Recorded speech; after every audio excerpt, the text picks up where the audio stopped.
Now let's go back a step to page, was it 19? And some questions, further questions that are now able to be answered. Councillor Scott? Yes, with the water meeting, could we actually be given this as a percentage out of the total number to get an idea as to the real progress on it? Sure. Through you, Mr. Chair, I agree that the summary is a little bit confusing. Actually reading it might be better summarised just in a simple table, which we will bring to you at the next meeting. Thanks. And if I may ask a second one, the groundwater modelling, I note under 9.2 that the relationship between the fluctuations and the risk of seawater intrusion. Is there not another side to this, that given the gradient of that groundwater, so that it's coming down a slope, that the impact on the pumping in the low end of it, what's the impact of that on water loss in the Ngāroa further up the catchment? Is that being modelled? Well, I guess that's the point of developing the model and posing these questions, because you're absolutely right in terms of the effect of Ruataniwha is a good example where previous thinking led us to believe that deep and remote takes were unconnected from stream depletion, which is incorrect, and it's highly likely in this situation there will be a similarly delayed but overall substantial stream depletion effect that we need to assess. So that is absolutely sort of front and centre in terms of the model development, making sure that we pose the right questions at the outset to ensure the framework's developed correctly. Thank you. And supplementary to that, the timing of this. We've been waiting for it for years, Mr. Chairman. Through you, Mr. Chair, correct. And in the discussions in the annual plan development, I had stressed that we do have a process to deal with this project now, and this, I guess this is intended to give you a sense of the fact that we now have a project plan and a scope and a framework to develop it. The first steps were very much that, putting together the framework and how we're going to deal with this problem. And there are a number of steps that are happening over the next couple of months, including bringing together a workshop of key technical providers in this space to develop the conceptualisation and then tender them to provide us with a model. So there's an enormous amount of resource going into this in the new financial year, with the intent that we have the first cab off the rank within 12 to 18 months, and the first cab off the rank is likely to be the Hiratonga system, and deal with the more remote systems over a number of years. We'll stage that out, but the intent is that in this reporting we'll bring you updates as we crystallise that and work out the priorities and how we're going to attack it. Thank you. May I ask one more question? Regional Coastal Environment Plan, which we have at every second meeting, when is it going to be operative? Has the Minister got an inbox that's so big that never looks at it? I can't answer that either, but if it's any, well, it's not really any comfort, but when we submitted the first one, that was with the Minister for about 9 months. Only, isn't it, Mr. Chairman? Apparently. Other questions? Councillor Ramoswell. Thank you, Mr. Chair.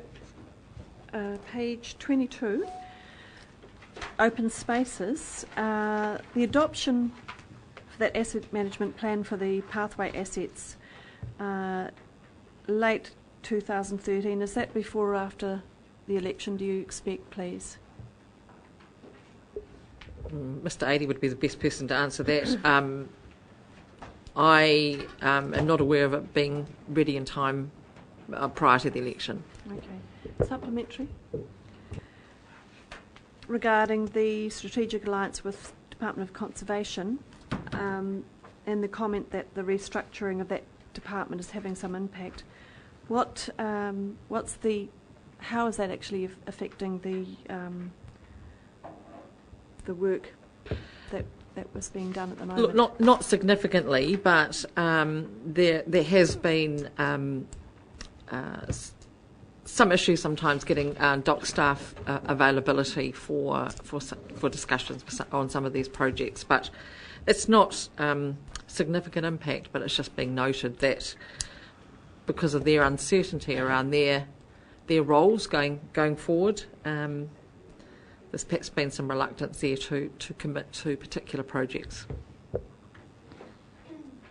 And just finally, regarding the Tuki plan change, when is it thought that will be notified and that the public will be able to start making submissions on that, which I understand is a 20-day period, is that right? Yes, I think it is. Yeah, my understanding is within the next couple of weeks. Is that right? Yeah, that's an EPA decision. But so once that, can you clarify, please, if the EPA say that they accept it's notified, will they be open for submissions from that very day, and that will the clock start ticking on that 20-day period from that time? Or? The EPA has already indicated that they've accepted the plan change and the resource consensus for call-in, but it will be formally publicly notified as per the process that we as a council would go through to publicly notify, and from that date the clock will be running. So it's not running yet, is what I'm saying. But on the day when they announce that's yes. the start. Yes. And do you have any idea when they will announce who the commissioners are on that? No, I don't. No. And does the council have this council made any recommendations? No, we have not. No. Okay, thank you. Thank you. Further questions? Someone happy to move? We accept that report.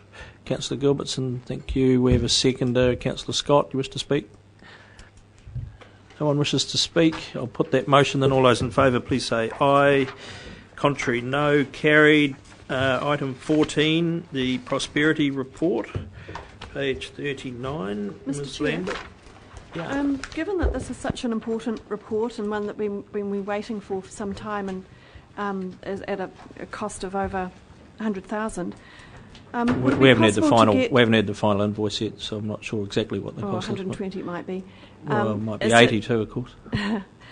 Would we be able to have Mr. Winder on Skype actually answering any questions directly, please? But not at this short notice, no. I'm not sure what Mr. Winder's doing today at this particular time. But because I just think it's very unfortunate. Well, we're receiving this report today. Let's make an offer to Mr. Winder that Hawke's Bay would like to meet with him at some stage shortly. How's that sound? That would be lovely, thank you.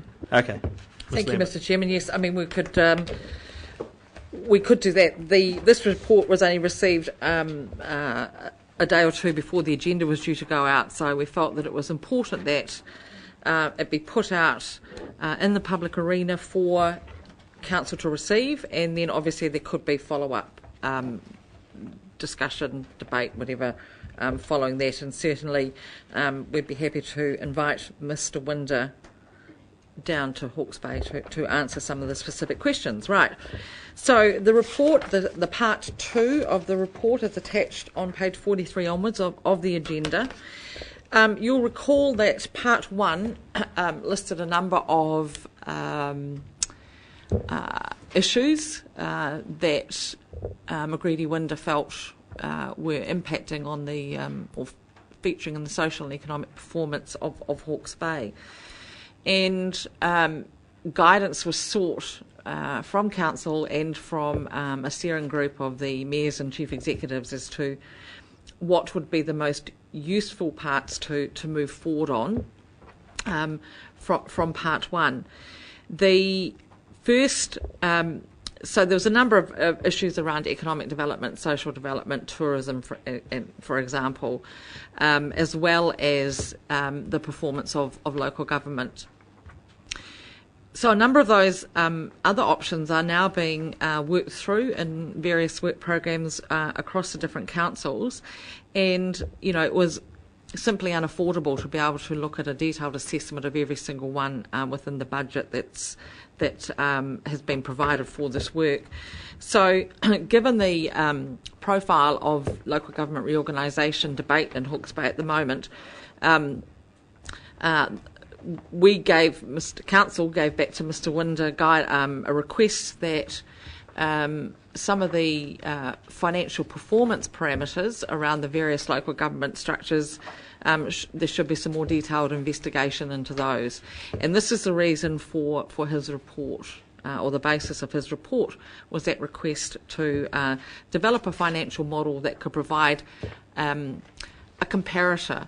It's in no way are these definitive, but they do significantly, I think, provide a much more refined analysis than his Part 1 report did, and they also provide a mechanism to be able to compare different options going ahead in the future.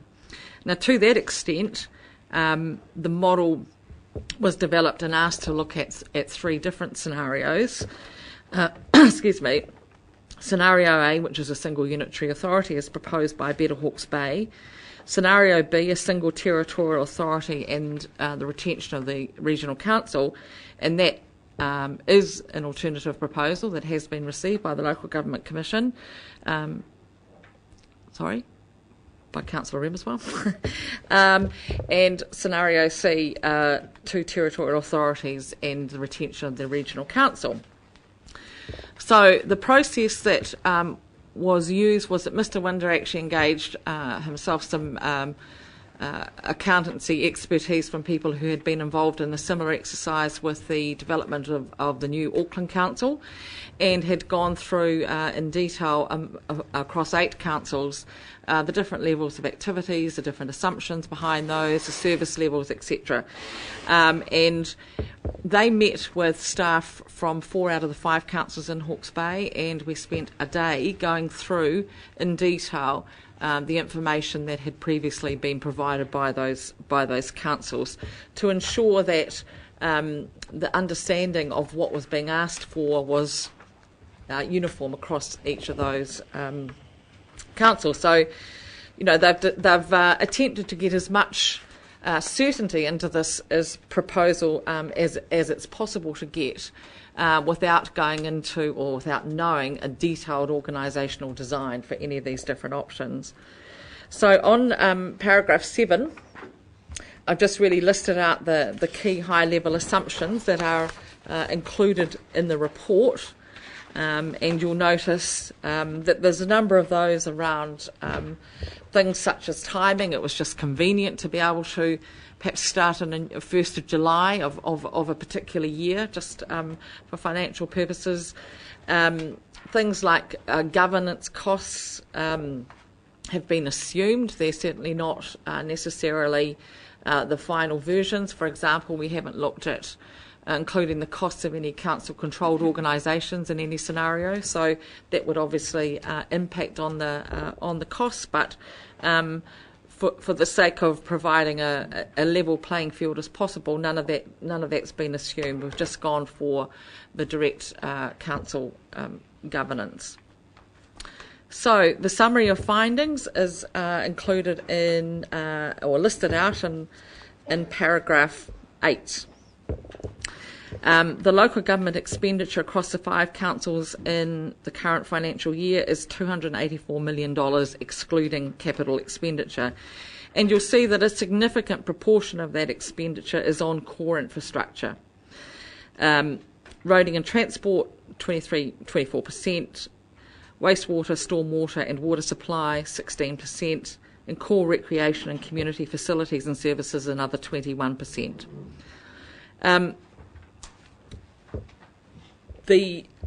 If you look at the different scenarios, the highest level of saving is with scenario A, and the lowest level of saving is with scenario C. Conversely, the highest transition costs are also scenario A, and the lowest scenario C, as you would expect when you're combining 5 councils into 1 or 5 councils into 3. So that's they provide a good comparator, really, or levels of comparison as opposed to specific comparisons. I guess the conclusion that the report has come to is that all of those options provide savings. We've had the Local Government Commission here this morning to update us on their project. I am recommending that this report, although they already have it, I understand, in hard copy, but that it be forwarded to them to help them assist them in their deliberations about the various proposals. I think the other key benefit of having had this work done is that now that the information from all 5 councils is in the mix, that other scenarios can also be run and can be analysed and compared at a broad level with the status quo, which is really where the Local Government Commission is required to use as a starting point.